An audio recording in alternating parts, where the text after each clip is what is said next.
Bonsoir à tous.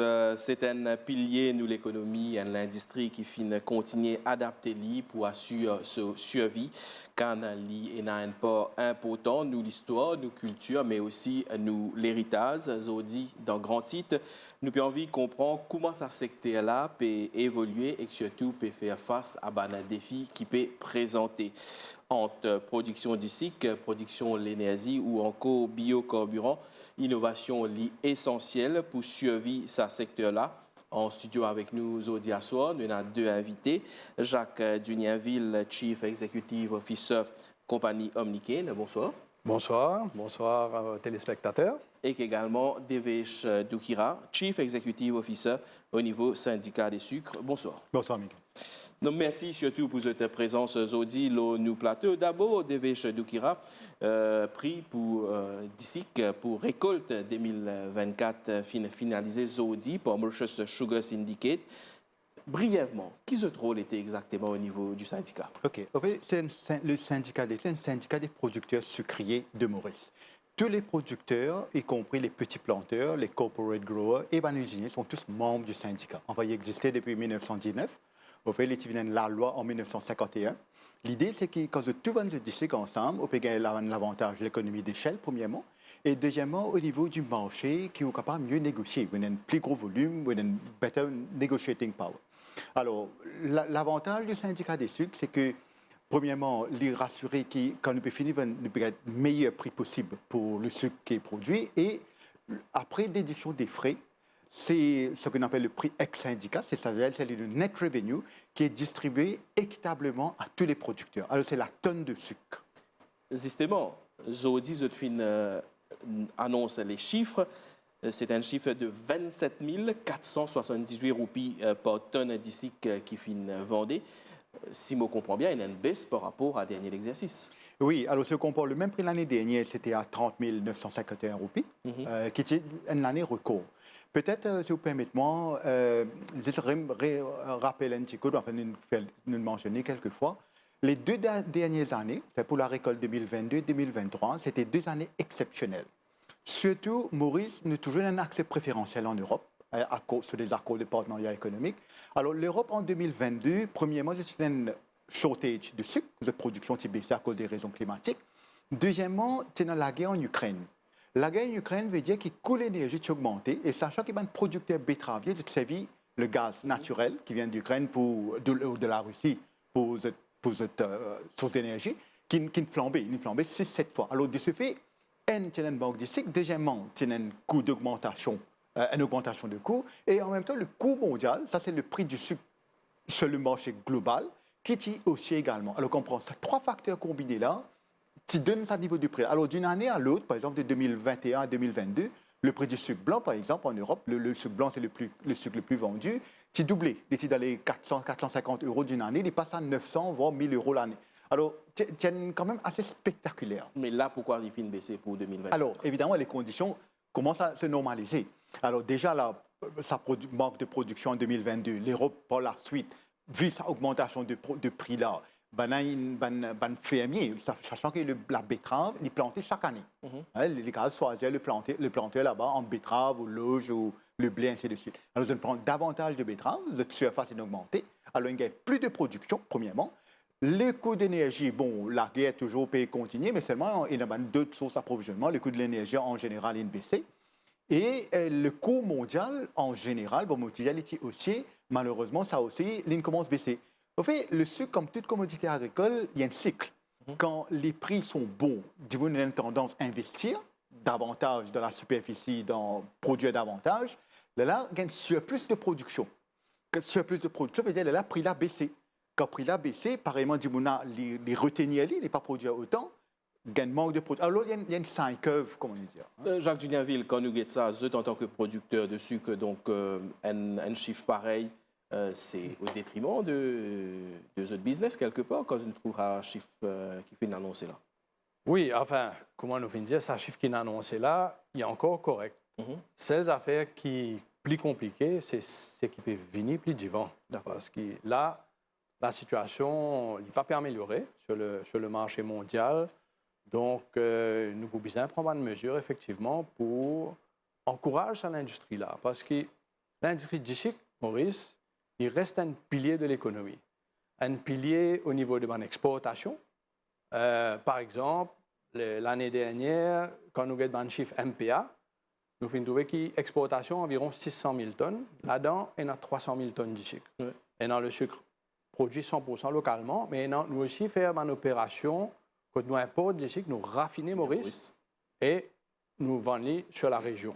Donc, quand on met tout ça là ensemble, donc presque 50% en termes de tonnage de mon exportation, c'est du sucre encore. Quand nous avons le volume de containers, par exemple, il fait un peu plus que 35% de mon containers exportés et il y a du sucre là-dedans. Donc, il est important pour l'économie parce que quand un conteneur est plein, ça veut dire qu'on peut venir Maurice aussi, ben, ce fret est capable moins cher. Quand on peut importer des affaires, si le conteneur est vide, ben, ce fret est 2 fois le prix. Alors que quand il peut aller plein, mais il peut réduire le fret. Donc, ou pas trop inquiet par ce prix qui finit gagner. Non, si. Mon papa dit, moi pas bien inquiet. Moi, je dis que l'industrie sucrière, il y a un pilier de l'économie, elle a un effet multiplicateur très fort, puisque 6 fois dans l'économie. Donc, ça veut dire 5 000 roupies de sucre exporté, il y a 6 000 roupies qui tournent dans l'économie. Moi, je veux dire que si toutefois, nous pas encourageons l'industrie et que l'industrie là arrêté, ben, un effet en général sur l'économie. Les bonnes l'effet, les autres. Un effet en cascade, hein, il est beaucoup plus important. Donc, nous finissons aussi qu'on a une hausse des coûts de production importante les dernières années. Bon, finalement, il y a une inflation importée. Hein, donc, comment on peut dire, en Europe, les coûts finissent monter un peu partout. Donc, il y a certains intrants sur les coûts finissent monter. Mais nous finissons gagner aussi une augmentation salariale, par exemple, assez conséquente sur les dernières années. Donc, ça fait que nos coûts de production finissent augmenter de façon assez importante sur les dernières années.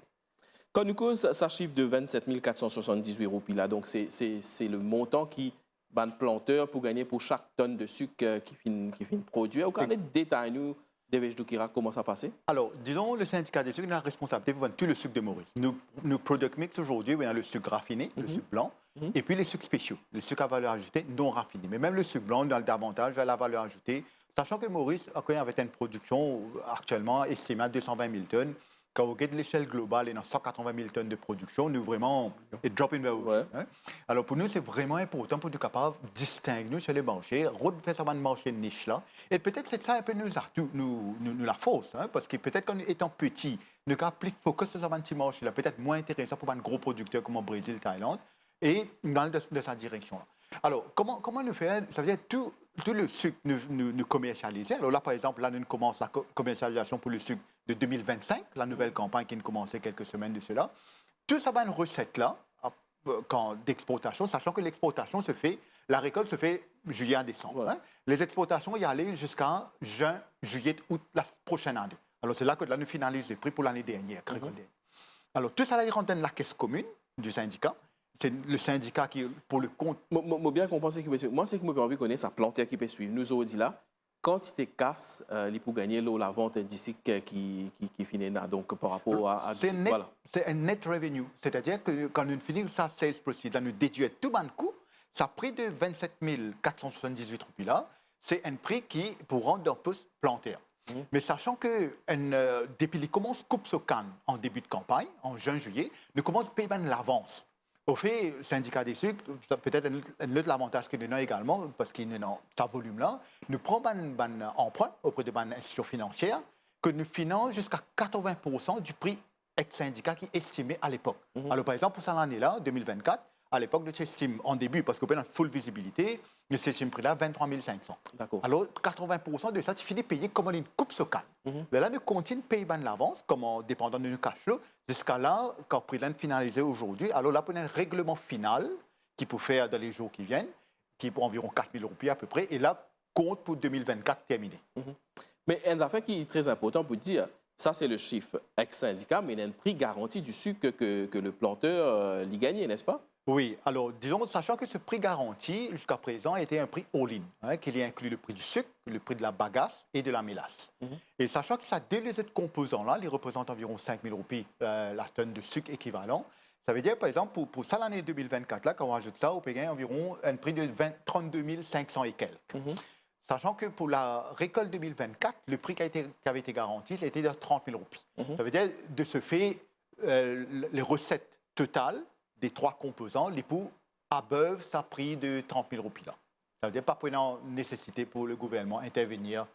Donc, au moins, le planteur pour gagner jusqu'à 32 500 roupies, si je comprends bien. Exactement. Jacques Dugnaville, quand nous avons des sous-produits de la canne, comme bagasse, comme mélasse, c'est un composant important pour permettre que l'industrie là continue à fonctionner aujourd'hui, parce que c'est des affaires qui sont servies au niveau des autres usines aussi. Oui, alors, bien comprendre, bagasse, par exemple, c'est nous besoin brille bagasse pour nous faire du sucre. Hein? Donc, au fil des années, nous avons investi pour qu'il nous fasse de façon plus efficiente. De ce fait, nous dégage aujourd'hui un surplus d'énergie. Donc, en plus de faire du sucre, nous sommes capables d'exporter l'électricité. Alors, et là, dernièrement, nous avons un incentive aussi. Le gouvernement peut payer 3,50 roupies par kilowattheure exporté, qui retourne à ce moment-là à la communauté des planteurs et des usiniers. Donc, ça, il y a un revenu additionnel qui tout planteur peut gagner lorsqu'on en plus de revenus du sucre. Il y a aussi la mélasse. Et il y a aussi la mélasse. Donc, la mélasse aussi, il y a plusieurs affaires qui font avec la mélasse. Enfin, l'alcool principalement.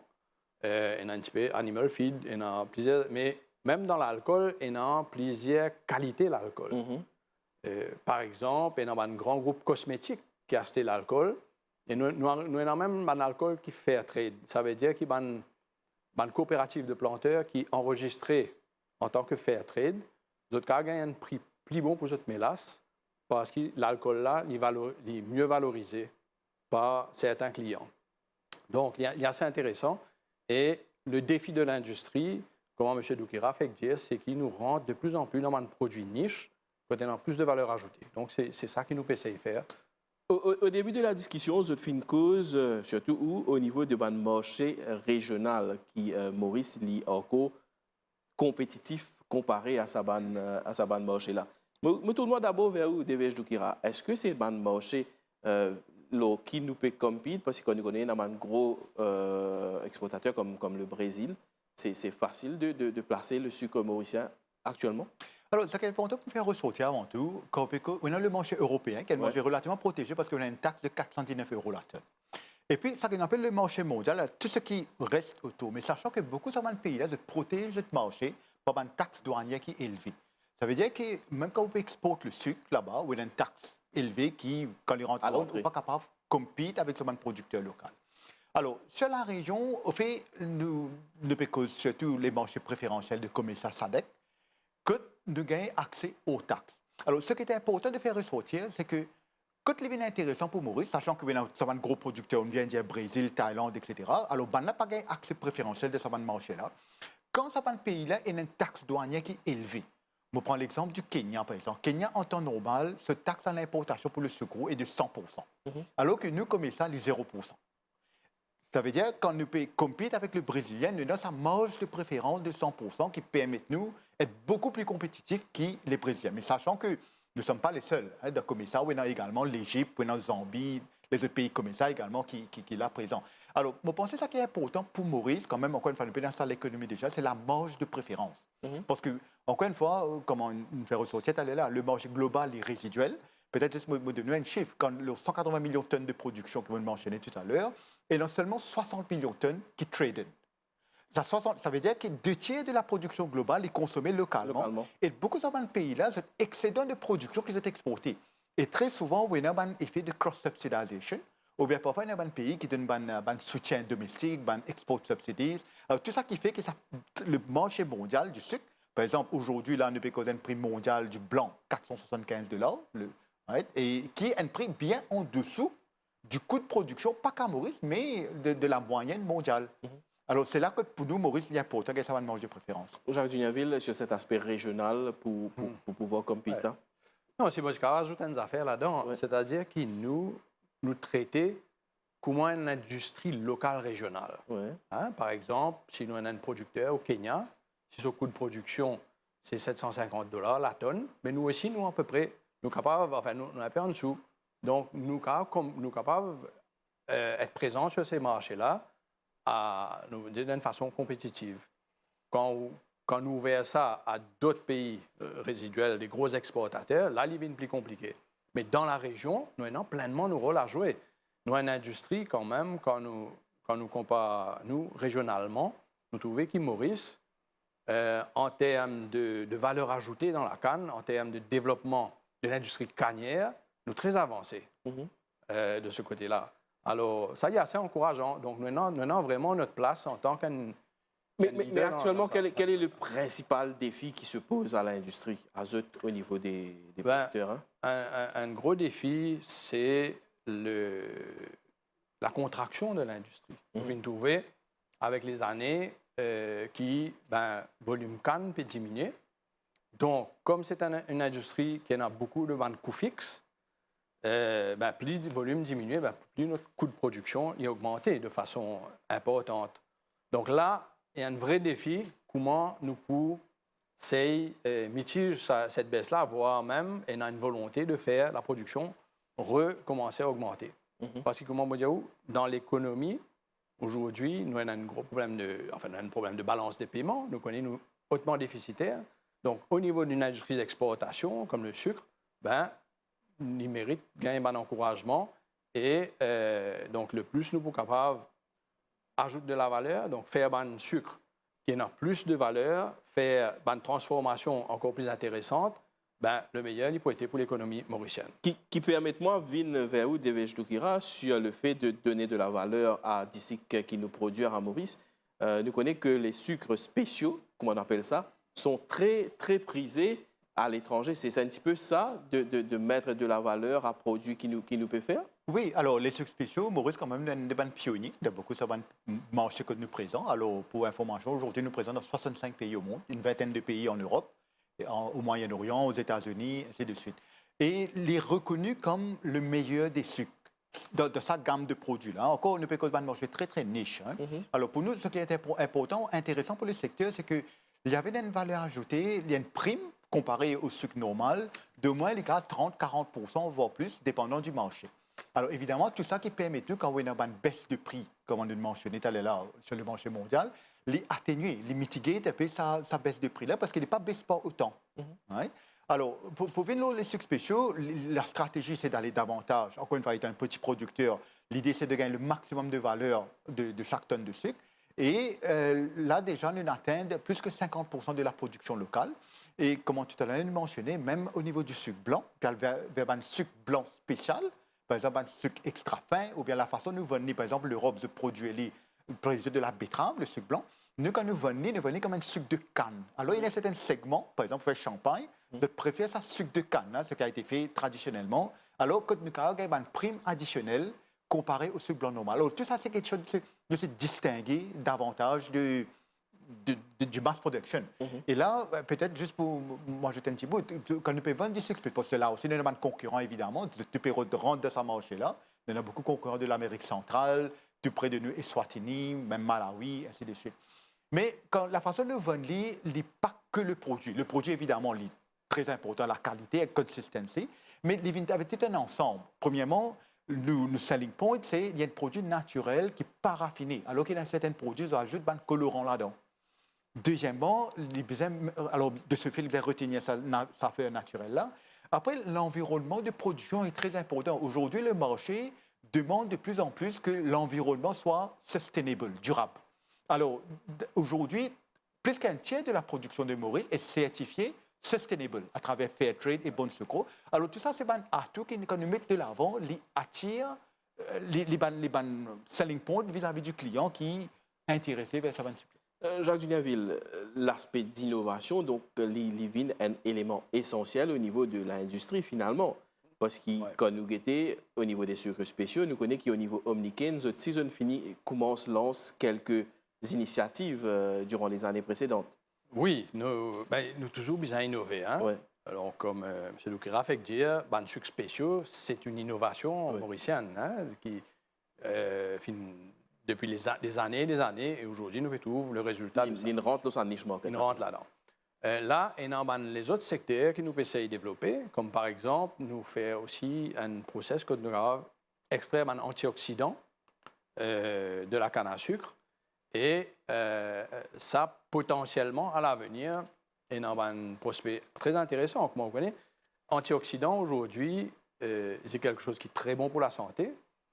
Nous rentrons même dans un domaine presque paramédical. Hein, quand on a un antioxydant, beaucoup de traitements du cancer, il y a pas mal d'autres choses qui préconisent les antioxydants comme traitement. Donc, les bons cardiovasculaires, il y en a plein. Au fil des années, au bout d'accord, moi, nous avons dit qui bouge depuis l'industrie bovine et l'industrie cannière. Est-ce que ça, il y a une réalité aujourd'hui ou soit c'est toujours... Évidemment. Hein, nous pouvons trouver un prix d'ici, mais un plus. Déjà, il y a le prix de la bagasse, il y a le prix de la mélasse. Donc, ça, c'est le tous les différents composants PCAV de l'industrie cannière. Voilà. Et il est important aujourd'hui parce que ça revenu additionnel là, mais quelque part, c'est peut-être ça qui peut faire planter un ce profit. Mais au bout d'accord, moi, qu'il y a pas mal de terrains qui sont sous culture de la canne qui n'a abandonné aussi. Ça va l'incentive là, pas permettre de planter retourne dans la culture.